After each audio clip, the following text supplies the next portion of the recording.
Hi guys, welcome back to my YouTube channel. It's your girl Mother France. Thank you so much for tuning in. Make sure you hit the subscribe button if you're new, like this video and share it, and don't forget to comment below.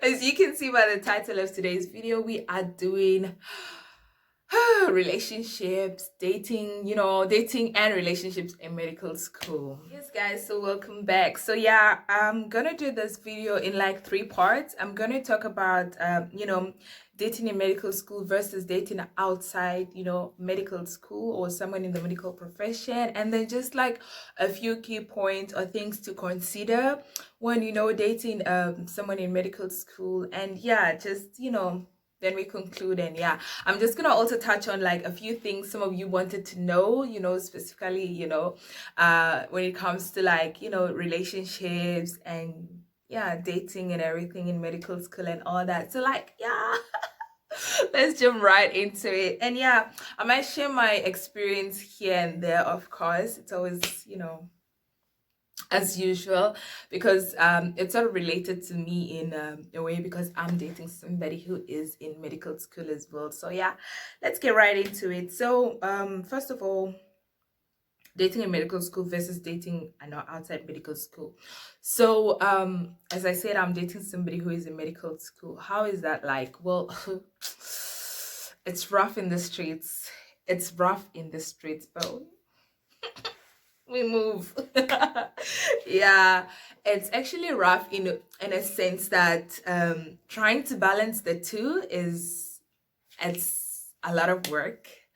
But I think the one thing that really helps me is how I manage my time and being intentional about my relationship or things, whether it's going out on a date, whether it's seeing each other or whatsoever. And I think the one thing, because we have in common, that really helps us is our whole medicine, or just because we are both in medical school, we are all able to understand the level of stress, the level of work we both are required to have or to commit to in medical school. And I think that really helps, and it helps in our relationship in a way that if somebody really can't make it for something, or they can't do this A and B, you are able to understand, because you feel the same thing as the other person is feeling, but probably just in a different way, because different people take on load or stress in a different way.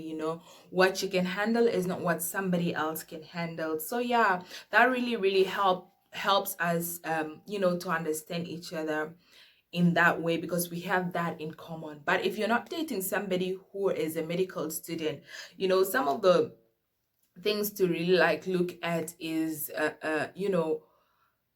communication, being a good communicator, or communicating with each other, and just being intentional, and being understanding as well. It also plays a huge role, communication, being intentional, and being understanding. And it goes a long way. It goes a long way, because probably the other person will always be busy and all that. And I get it.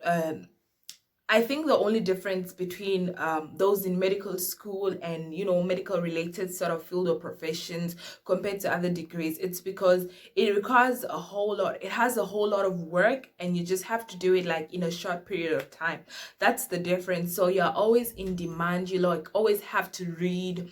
You'll always have to learn something new. You'll always have to keep going and going. And I think that's the difference between this field of profession compared to another field of profession. And I think that's where the whole clash comes. You might have a bit of problems when it comes to like dating someone or having a relationship with someone who is in that profession. So things to consider, understanding, like work on talking, or just understanding each other, like really sit down and say, okay, cool, here's what we are going to do.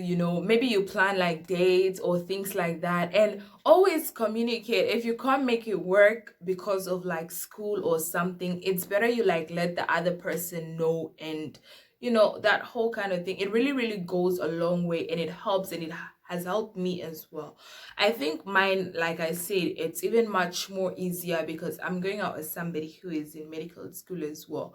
But if it was the other way around, I have dated somebody who is in who wasn't in medical school, but that was like long distance, and it still boils down to, you know, communication. It boils down to being intentional, and it boils down to both of you being really understanding, you know, and yeah, just being there for each other. That really helps, and it really makes a difference. But then there are also times where your relationship can push you off your work or off your, you know, concentration and all that. So you need to be somebody who is, you know, really can create a balance between the two, because it can go a really, you know, long way to help you even in your academics and your relationships. So yeah.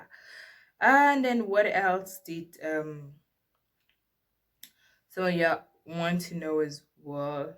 Okay, you wanted to know like on just the time management and then the balance. Well, I think that you just have to sit down and talk with your partner and being, you know, be open about it. You know, be open about it. Something is bothering you, or you feel, because at the end of the day, relationships have needs, they have cares. You also have to be there for your partner. You have to love them and cherish them and all that. So if you feel like neglected, or you feel like, you know, I feel it's good to just open up, be open, you know, communicate and all that. And you feel like if it's too much for you, then yeah, then you have the answer right there. If you feel like it's too much for you, yeah. And then okay, the last thing, like someone also wanted to know in terms of like family and, you know, all those things. Well, I can't really say much on this because I'm not married and I don't have kids yet and all that.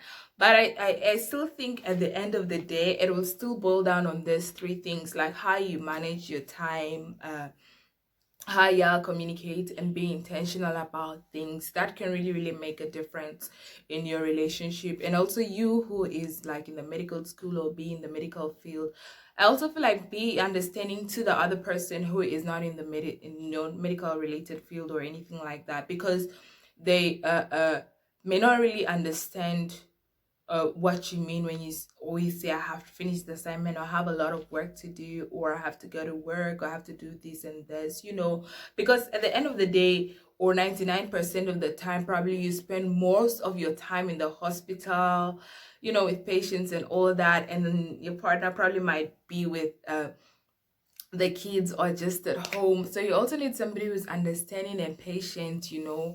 And yeah, also when you have the time, you finally have the time to be you know, together and all that, make use of it and like make it memorable. And yeah, because probably getting another time to spend together in that way would be like a really long while because of work or school or anything like that. So yeah, I hope you're able to pick up a few things here and there, you know. And if you're considering dating somebody who is in medical school, you just consider about, you know, and be understanding in terms of their work and all that.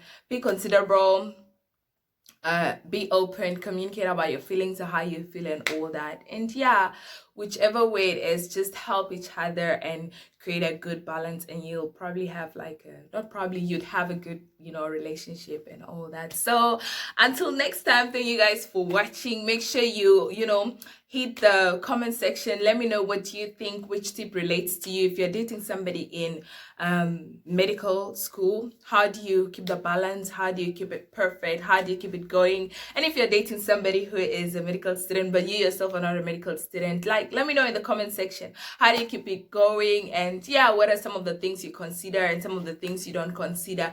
Otherwise, I'll see you next time, and don't forget to stay beautiful. Toodles. 50 and 50 and all that stuff.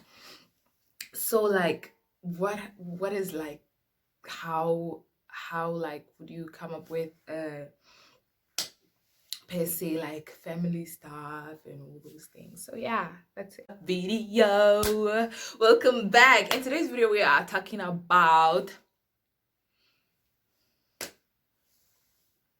back 50 and 50 and all that stuff.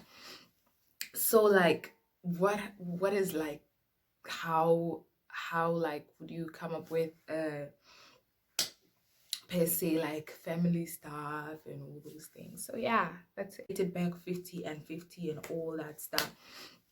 So like what is like how like would you come up with per se like family stuff and all those things. So yeah, that's it.